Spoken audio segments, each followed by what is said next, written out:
친애하는 다윗왕이시여, 이것이 진정 당신이 믿는 것입니까? 당신이 저 밤하늘에 찬란하게 빛나는 별들과 끝도 없이 펼쳐진 저 우주의 광대함을 보면서 저 아름다운 은하수와 궤도를 따라 질서 있게 움직이는 행성들을 보면서 진정 당신은 이 모든 우주 만물 가운데 가장 존귀하고 아름답고 위대한 존재가 인간이라고 한치의 의심도 없이 그렇게 고백할 수 있습니까? 아니, 당신이 이 아름다운 시를 쓴 지 3000년이 지난 오늘날, 지금 이 세상 가운데 펼쳐지는 일들을 보면서도 당신은 여전히 그렇게 고백할 수 있습니까? 아름답기는커녕 너무나도 추악한 인간들의 모습을 한번 생각해 보십시오. 욕심으로 이 아름다운 지구를 파괴하고 인간들 서로 미워하고 죽이고 못살게 구는 모습들을 보면서도 여전히 인간은 그렇게 아름다운 존재라고 말할 수 있습니까?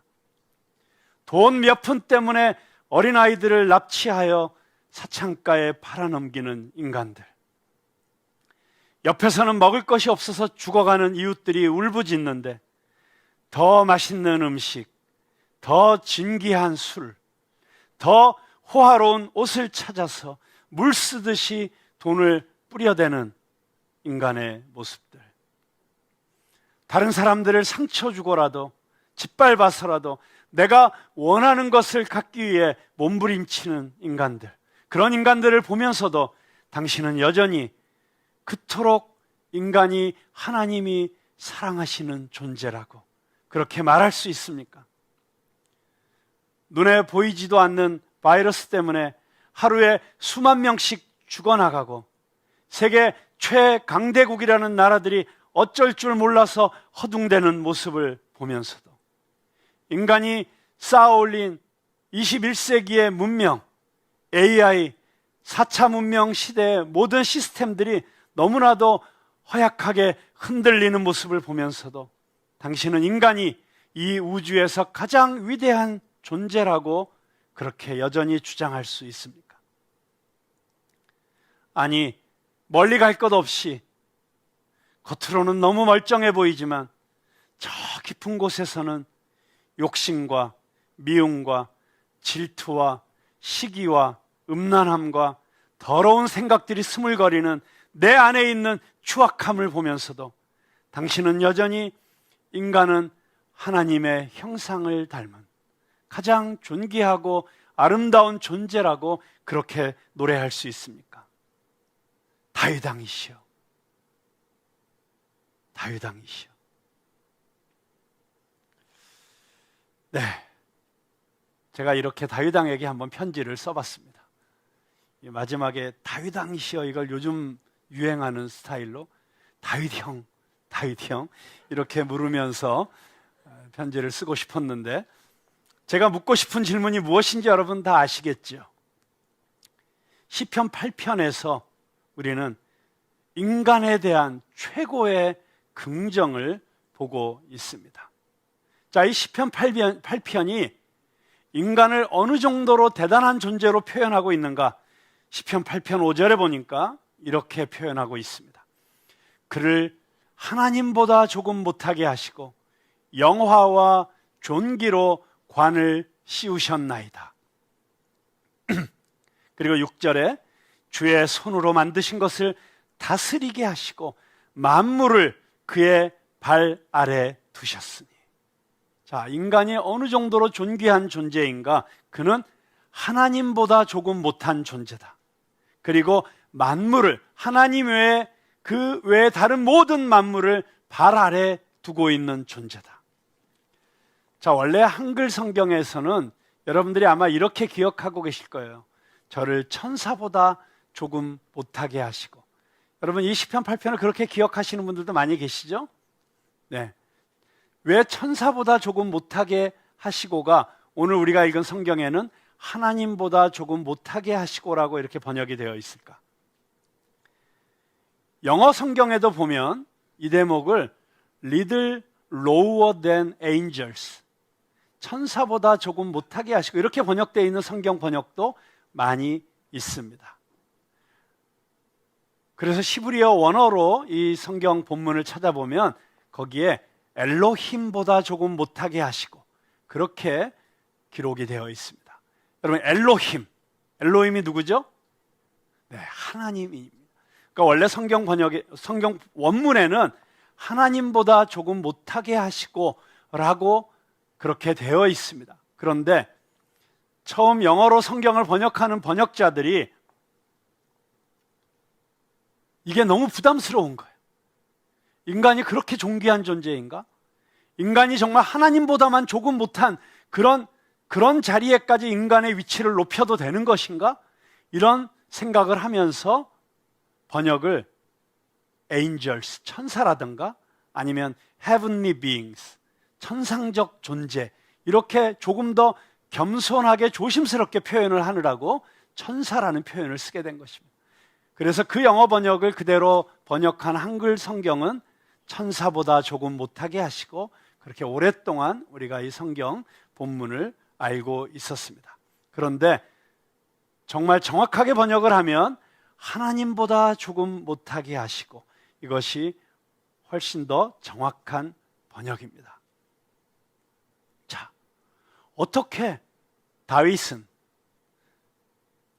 생각되는 이 시편의 기자는 인간에 대해서 이렇게 놀라운 송가를 부를 수 있었을까요? 어떻게 인간에 대해서 이렇게 높은 관점을 가질 수 있게 되었을까요? 아마 우리가 가장 쉽게 생각할 수 있는 대답은 이런 것이 아닐까요? 왕이잖아요. 돈도 있죠. 권력도 있죠. 수많은 아름다운 첩들과 말 한마디면 목숨 걸고 따르는 수많은 부하들이 있잖아요. 신하들이 있잖아요. 저렇게 부족함이 없고 어려움이 없는 인생이기에 what a wonderful life. 인생은 얼마나 아름다운가, 인생이 얼마나 멋진 것인가, 저절로 탄성이 터져나오는 것 아닙니까? 왕궁에 살면서 부족함이 없으니까 누구랑 싸울 일도 없고 욕심 부릴 일도 없고 죄 지을 일도 없으니 인생이 아름답게만 생각되는 거 아니겠어요? 라고 혹시 여러분이 생각할지도 모르겠습니다.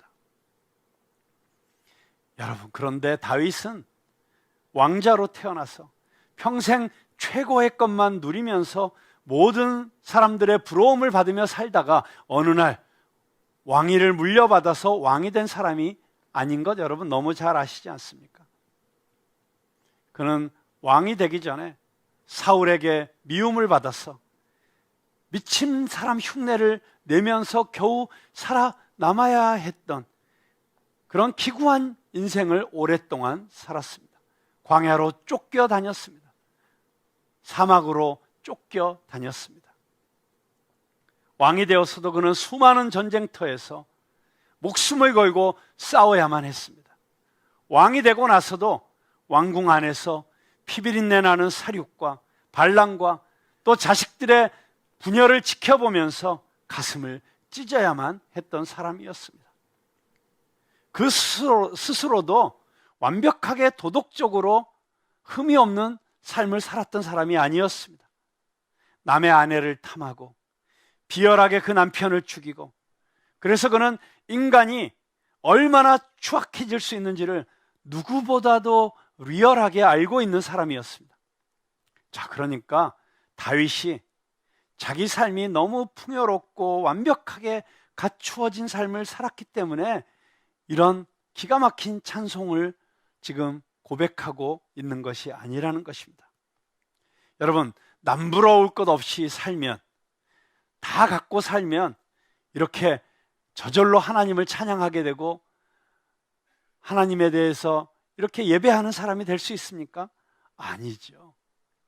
오히려 너무 돈이 많고 가진 게 많으면 하나님으로부터 멀어질 가능성이 많다는 걸 우리는 너무나 가까이서 보고 있지 않습니까? 자, 그렇기 때문에 이 시편 기자의 환경이 좋고 풍요롭고 그 인생이 잘 나가고 있기 때문에 이렇게 아름다운 찬양의 노래를 부르고 있다고 우리는 생각할 수 없습니다.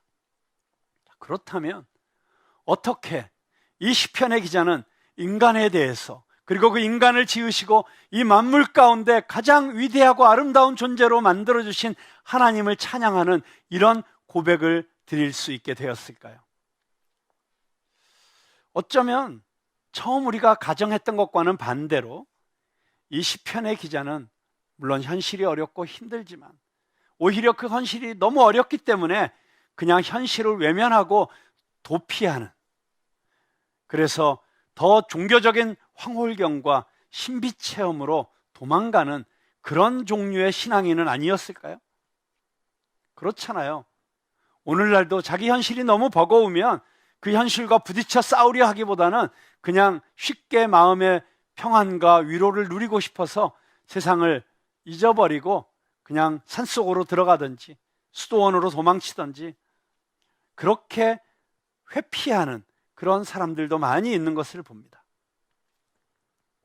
물론 제가 지난주에도 말씀드렸지만 기독교는 체험의 종교이고 신비의 종교입니다. 체험과 신비가 없는 기독교는 기독교가 아닙니다. 그러나 체험주의가 되고 신비주의가 되면 그 신앙은 우리를 건강하고 건전한 신앙인이 되게 하기보다는 현실을 외면하고 현실을 도피하는 그런 그리스도인으로 우리를 바꿀 수도 있다는 것입니다. 자, 그런데 이 시편의 저자는 다윗 왕이었는지 아니면 어떤 시인이었던지 이 시편의 저자는 그런 현실 도피주의자가 아니었습니다. 시편 가운데서도 가장 아름다운 시인 이 시편 8편에서도 2절에 보니까 거기 원수와 보수자, 보복자라는 뜻이죠. 그들이 등장하고 있습니다. 현실을 외면하고 있지 않고 오히려 현실의 문제들을 직시하고 있습니다. 또한 이 시편 8편을 둘러싸고 있는 시편 7편과 시편 9편을 보면 거기에는 가장 치열한 인생의 싸움이 묘사되고 있습니다. 원수들이 등장하고 사자처럼 자기를 찢으려고 쫓아오는 사람들이 등장하고 하나님의 진노가 등장하고 그 악인들과의 치열한 싸움이 거기 묘사되고 있습니다. 그러니까 이 시편 8편은 현실로부터 도망쳐서 산속으로 들어가서 세상과 관계를 끊고 고고하게 수도 생활을 하고 있거나 또는 기도원에서 그냥 기도만 하고 있는 상황에서 나오는 노래가 아니라 삶의 가장 치열한 현실의 한 복판에서 나온 노래라고 하는 것입니다. 자, 그렇다면 이 시편의 찬양, 인간의 존귀함과 위대함에 대해서 묵상하다가 너무나도 벅차고 감격스러워서 이런 감탄을 쏟아내는 그 진정한 이유는 무엇일까요? 그 답을 우리는 이 본문 말씀 가운데서 찾아볼 수 있습니다. 이 시인은 어느 날 밤하늘을 바라보면서 너무나도 아름다운 장면에 도취되어 즉석에서 시상이 떠올라서 그 떠오르는 대로 이 시를 쓴 것이 아니라는 것입니다. 이 시인은 바로 그 웅장하고 장엄한 우주의 아름다움 앞에 서서 그는 창세기의 말씀을 떠올리고 있었습니다. 창세기 1장 28절의 말씀, 하나님이 그들에게 복을 주시며 하나님이 그들에게 이르시되 생육하고 번성하여 땅에 충만하라, 땅을 정복하라, 바다의 물고기와 하늘의 새와 땅에 움직이는 모든 생물을 다스리라 하시니라. 하나님께서 인간을 당신의 형상을 따라 지으시고 그리고 온 세상을 다스리라고 하는 이 통치권을 위임하셨기 때문에 인간은 그렇게 위대하고 존귀한 존재가 될 수 있었다고 하는 이스라엘의 창조 신앙을 그는 지금 고백하고 있는 것입니다. 여러분, 우리도 그렇지 않습니까? 우리가 평범한 일상을 살아가다가 어느 순간 이 우주가 얼마나 거대한 것인지 내셔널 지오그래픽이나 뭐 이런 TV 다큐멘터리를 보면서 우주, 은하계 뭐 이런 프로그램 보다가 갑자기 우리가 살고 있는 이 지구가 정말 이 어마어마한 우주의 스케일에 비하면 정말 점 하나밖에 안 되는 그런 별이라는 사실을 우리가 깨닫게 되는 순간, 또는 우리가 이 온 우주의 역사와 또 인류의 역사를 살펴보면 우리가 살아가는 이 순간이 얼마나 찰나에 지나지 않는지, 얼마나 순간에 지나지 않는지를 깨닫게 되는 순간들이 있죠. 그런 순간이 되면 우리는 너무 겸손해지고 우리가 너무 작게 느껴지고 그런 경험들을 해보시지 않습니까? 저희 교회에 그 전병삼 작가가 있죠. 우리 그 작가가 얼마 전에 전시회를 했는데 그 전시회에 갔더니 벽에 두 작품이 걸려 있어요. 그런데 한쪽 그림에는 그림 전체에 달력이 3000년분의 달력이 거기 실려 있는 거예요. 그래서 그 달력 안에서 보니까 우리가 지금 살아가고 있는 삶이 그 전체 그림 안에서 요 정도더라고요. 그 길이가 1800년부터 3000년 동안의 달력이 거기 다 들어가 있었어요. 한 화면에. 그는 하나님께서 이 시간을 보실 때 수천 년, 수만 년도 그냥 한눈으로 보시겠거니 하는 그런 마음으로 그런 작품을 했다고 합니다. 그걸 보면서 이 긴 시간 가운데 우리가 살아가는 인생이라는 게 얼마나 짧고 유한한 것인가 하는 것을 깨닫는 것만으로도 굉장히 의미 있는 작품이라고 생각을 합니다. 그런데 사실 그 작품의 진짜 놀라운 통찰력은 그 옆에 그림과 함께 볼 때 깨닫게 되는 것이었습니다. 그 옆에 그림은 똑같은 사이즈의 깨알 같은 글씨들이 적혀 있는데 그것은 하루를 초 단위로 그 화면 위에 적어 놓은 것이었습니다. 그러니까 이 옆에 달력에서는 우리가 살아가는 일생이 이 정도밖에 안 됐는데 이 옆에서는 우리가 살고 있는 하루가 똑같은 화면에 그렇게 펼쳐져 있는 것이었어요. 그러면서 그 두 작품을 동시에 보면서 깨닫게 되는 것은 인간이 얼마나 역설적인 존재인가 하는 것이었습니다. 얼마나 인간은 유한하면서도 동시에 위대해질 수 있는가, 얼마나 인간은 시간에 갇혀있는 존재이면서도 영원과 잇대어 살 수 있는 존재인가. 이 두 가지 가능성이 동시에 존재하고 있는 역설적 존재, 유한하면서도 초월적일 수 있는. 그래서 이 온 우주를 바라보면 인간은 티끌보다도 작은 존재인데, 그런데 그 어마어마한 우주를 만드신 하나님보다만 조금 못하고 이 온 우주 만물을, 이 거대한 우주 만물을 발 아래 두고 있는 존귀한 존재, 영광스러운 존재라고 하는 이 놀라운 역설. 자, 그런데 이 놀라운 사실을, 이 깨달음을 이 시편의 기자는 어떻게 깨닫고 있습니까? 바로 말씀을 통해서 깨닫고 있는 것입니다. 그냥 말씀 없이 이 우주 만물만 바라보았다면 이런 깨달음이 오지 않았을 것입니다. 그런데 그가 이스라엘의 창조신앙을 기록한 창세기를 묵상하면서 그 말씀을 떠올리면서 그는 이 놀라운 깨달음을 얻고 있습니다. 그는 이 말씀 안에서 인간의 데스티니를 묵상하면서 그는 감탄하고 감동하지 않을 수 없는 것입니다. 여러분, 그렇습니다. 내가 누구인지, 그리고 우리 가족이 어떤 존재인지, 또 지금 옆에 서로 바라보고 있는 서로가 어떤 존재인지를 진실로 정확하게 알려주는 유일한 교과서, 성경 말씀 위에 서 있을 때만 우리는 인간에 대해서, 세상에 대해서, 역사에 대해서 가장 정확하게 알 수 있는 것입니다. 그래서 이 온 세상 만물을 하나님이 지으셨다는 이 말씀을 믿는 그리스도인들은 그래서 정말 아름다운 자연, 웅장한 자연, 알프스의 융프라우에 올라갔다든지 저 로키 산맥에 펼쳐진 웅대한 산맥들을 바라보게 되면 저절로 찬양이 터져 나오는 것입니다. 여러분, 아름다운 이 가을, 늦가을의 이 단풍을 보면서도 믿지 않는 사람들은 이 자연을 보면서 와, 하나님이 얼마나 놀라우신 분인가, 이렇게 저절로 탄성이 터져 나오지 않습니다. 그래서 무슨 노래를 부르죠?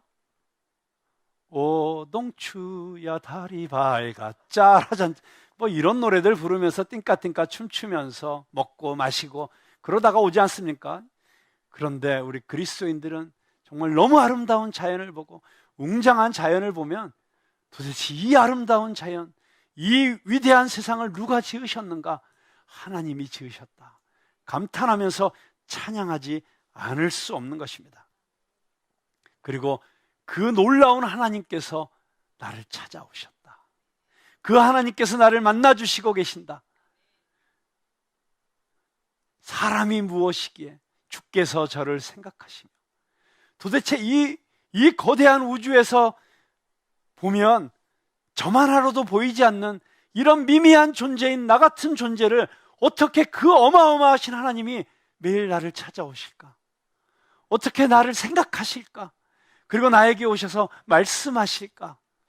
이걸 생각하니까 벅차서 어쩔 수 없이 터져나오는 찬송이 그 입에서 나올 수밖에 없는 것입니다.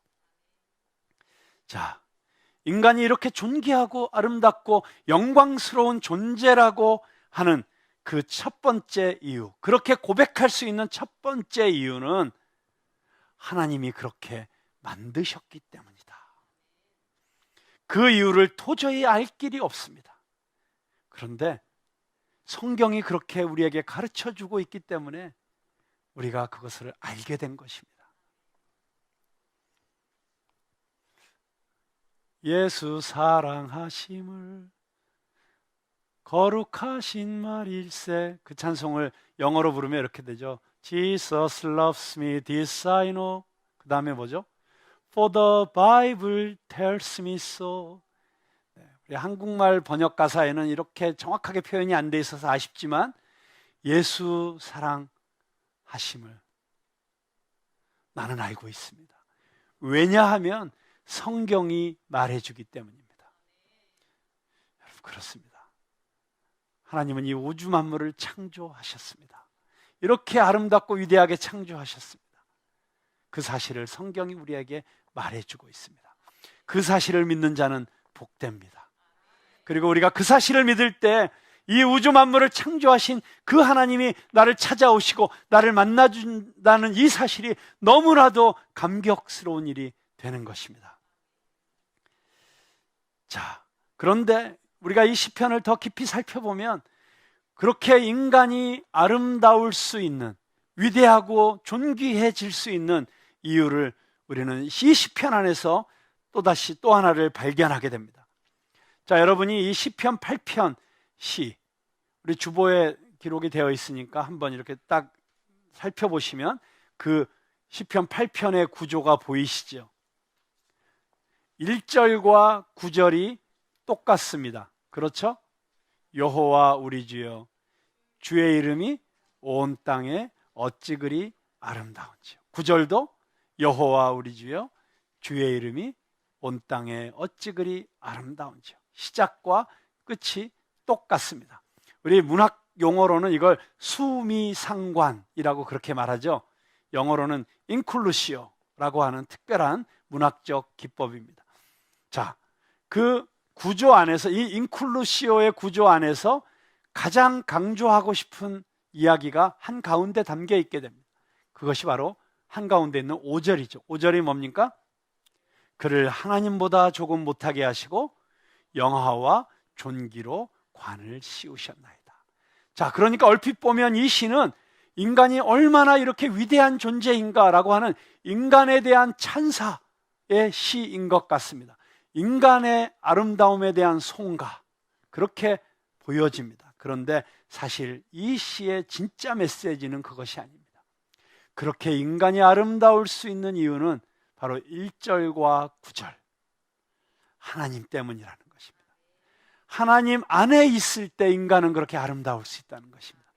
인간을 그렇게 존귀하게 지으시고 인간에게 온 이 우주 만물을 맡기신 그 하나님 안에 있을 때, 그리고 시편 전체의 맥락에서 보면 그 하나님의 율법 안에 있을 때, 그럴 때 인간은, 그리고 하나님의 법과 도를 따라 살아갈 때 인간은 아름다울 수 있다는 것입니다.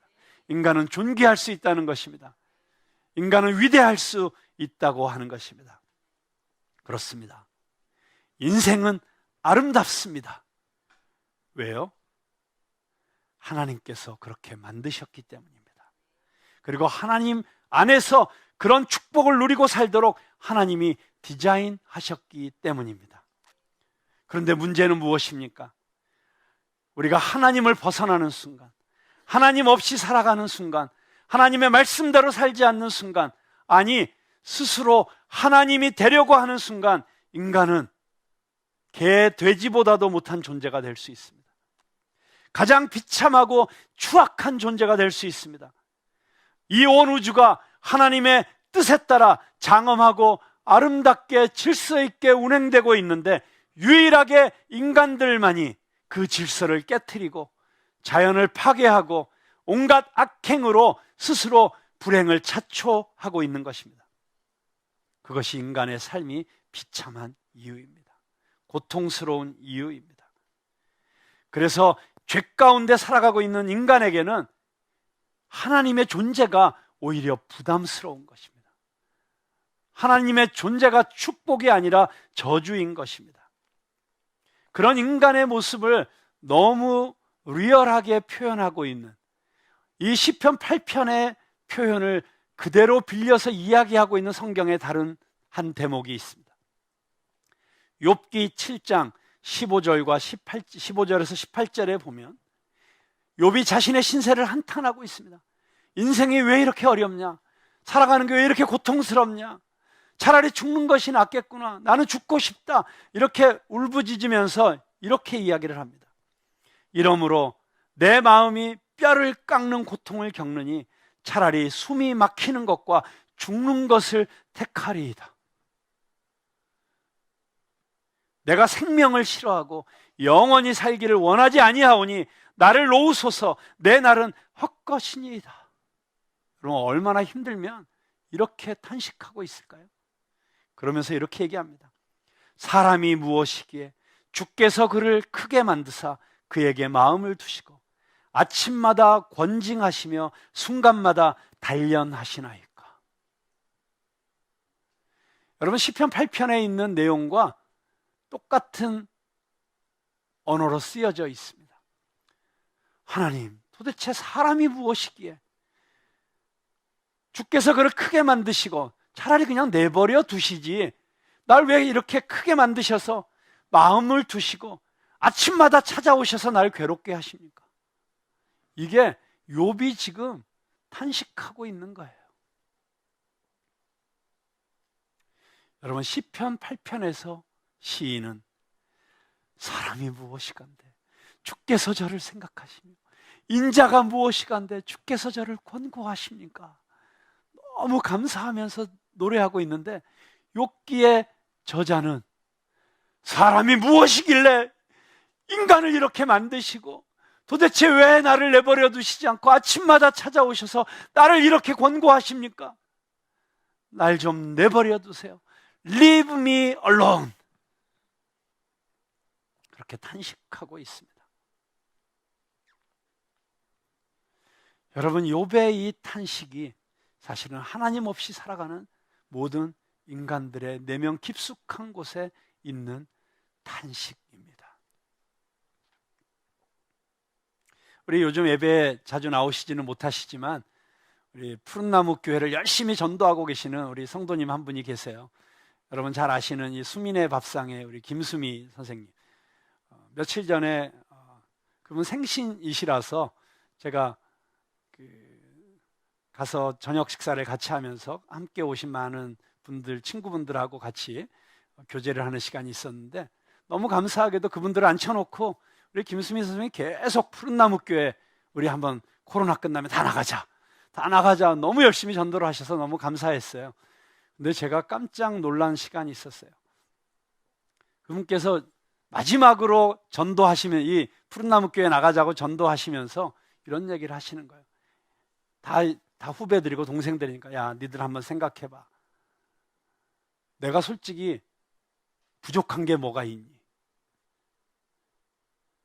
내가 회당 얼마씩 받는지 너희들 잘 알지? 내가 원하는 거 다 가졌거든? 없는 게 없거든? 그럼 나 행복해야 되잖아. 근데 너무 우울하더라고. 행복하지가 않더라고. 아침마다 일어나면 너무 우울해서, 내가 우울하니까 우리 집에 있는 개새끼 2마리도 쟤들도 우울해. 이런 모든 걸 가져도 우울할 수밖에 없는 인생.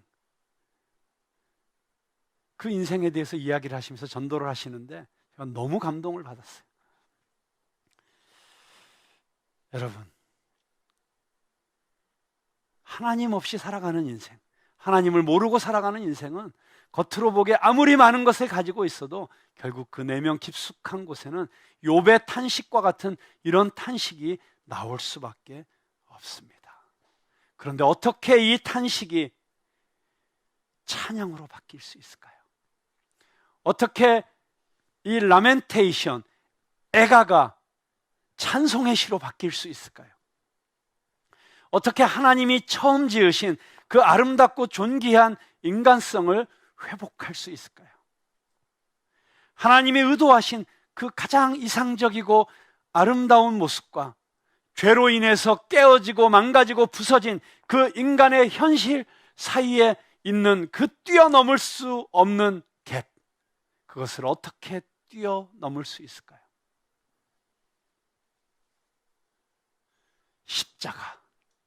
십자가가 바로 그 갭을 뛰어넘을 수 있도록 놓아주신 다리인 줄로 믿으시기 바랍니다. 십자가를 통해서 예수님께서는 우리를 하나님 앞으로 인도하십니다. 다시 하나님과 올바른 관계를 맺을 수 있도록 우리의 죄를 용서하시고 우리를 거룩하게 아름다운 옷으로 옷 입혀주시고 하나님의 자녀로 회복시켜 주십니다. 그리고 예수님 자신이 바로 그 회복된 인간의 아름다움의 모델이십니다. 그래서 히브리서 2장 6절에서 8절을 보니까 이 시편 8편의 표현이 다시 그대로 등장을 합니다. 그런데 이 시편 8편이 히브리서 기자에 의해서 이번에는 예수님에 대해서 이렇게 묘사하는 표현으로 사용되고 있습니다. 히브리서 2장 6절. 그러나 누구인가가 어디에서 증언하여 이르되, 자, 시편 8편에서 증언한 거죠. 사람이 무엇이기에 주께서 그를 생각하시며 인자가 무엇이기에 주께서 그를 돌보시나이까. 그를 잠시 동안 천사보다 못하게 하시며 영광과 존귀로 관을 씌우시며 만물을 그 발 아래에 복종하게 하셨느니라. 아멘. 할렐루야. 여러분, 제가 시편은 시인이신 예수 그리스도의 노래라는 책이 있다고 한번 말씀드렸죠. 시편의 주인공은 그래서 다윗이 아니고 솔로몬도 아니고 그 어떤 인간도 아닌 예수 그리스도이십니다. 이 시편의 모든 노래들이 예수 그리스도를 가리키고 있고 예수 그리스도 안에 이루어질 일들을 예표하고 있는 것입니다. 그리고 이 시편의 모든 신앙 고백은 예수 그리스도 안에서 예수 그리스도를 통해서 완성되는 것입니다. 여러분, 이 시편 8편의 이 아름다운 고백이 쓰여졌을 때 그때는 아직 인간의 죄로 인한 고통이 끝난 때가 아니었습니다. 인생의 문제들이 해결된 때도 아니었습니다. 그렇지만 시편 기자가 이렇게 고백할 수 있었던 것은 인간의 창조와 타락, 그리고 예수 그리스도를 통한 구속과 그리고 예수 그리스도의 재림을 통해서 완성되어질 이 거대한 드라마 속에서 시편 기자는 믿음으로 고백하고 있는 것입니다. 자, 그래서 이제 우리에게 남은 것은 무엇입니까? 예수 그리스도의 재림입니다. 예수님이 이제 다시 오시게 되면 그때 우리 모두는 지금 이 시편 8편이 노래하고 있는 것처럼 하나님이 처음 지으신 인간의 가장 아름다운 모습, 회복된 모습, 온전한 모습, 부활하신 주님께서 변모되어지신 그 영화된 모습, 그 모습으로 우리도 영화되어 해처럼 밝게 살면서 주님을 찬양하는 삶을 살게 될 것입니다. 그러나 아직 다 이루어지지 않았습니다.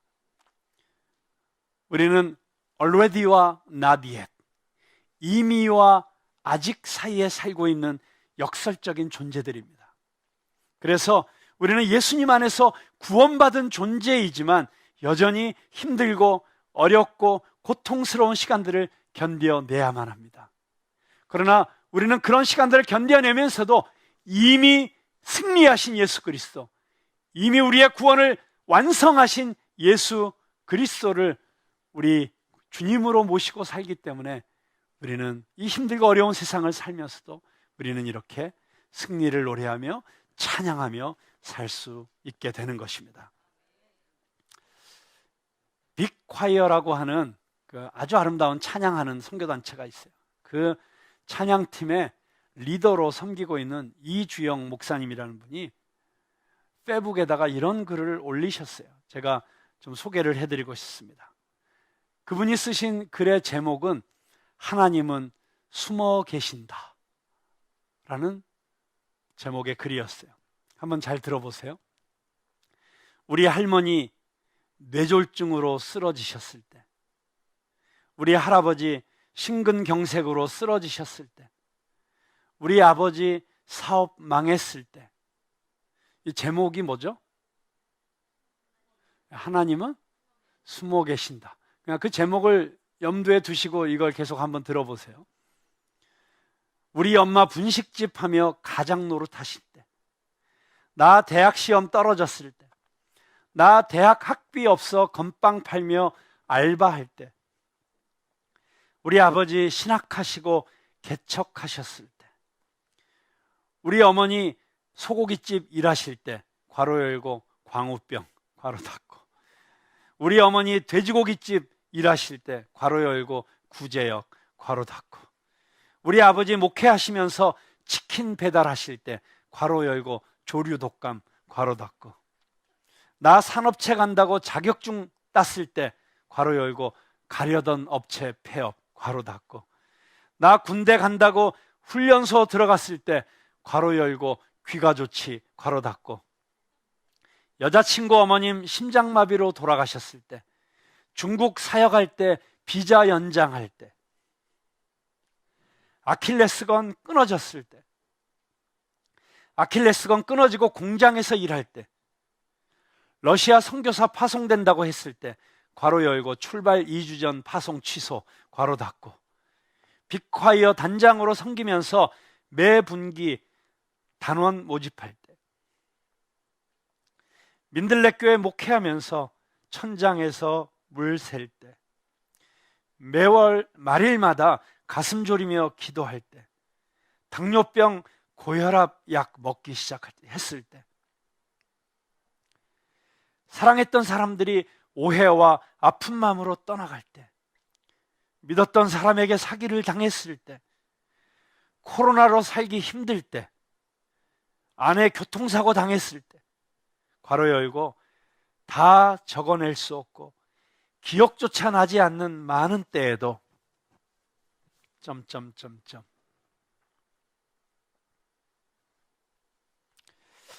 좀 공감이 되시나요? 인생이 이렇게 다 힘든가? 그렇겠죠. 그런데 여기서 글이 끝나지 않죠. 이 목사님이 어떻게 이 글의 결론을 맺고 있을까요? 하나님은 숨어 계신다고 생각이 들었다. 어쩌면 안 계실지도 모른다고 믿고 싶었다.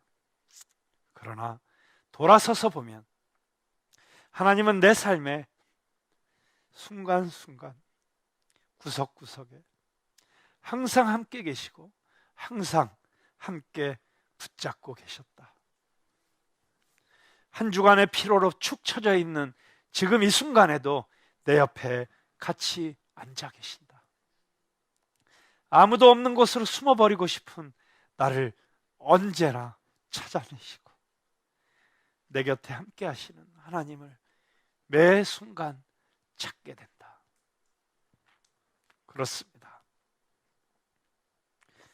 우리가 하나님 안 계신 것처럼 느낄 때에도, 하나님은 내 기도만 안 들어주시는 것처럼 느낄 때에도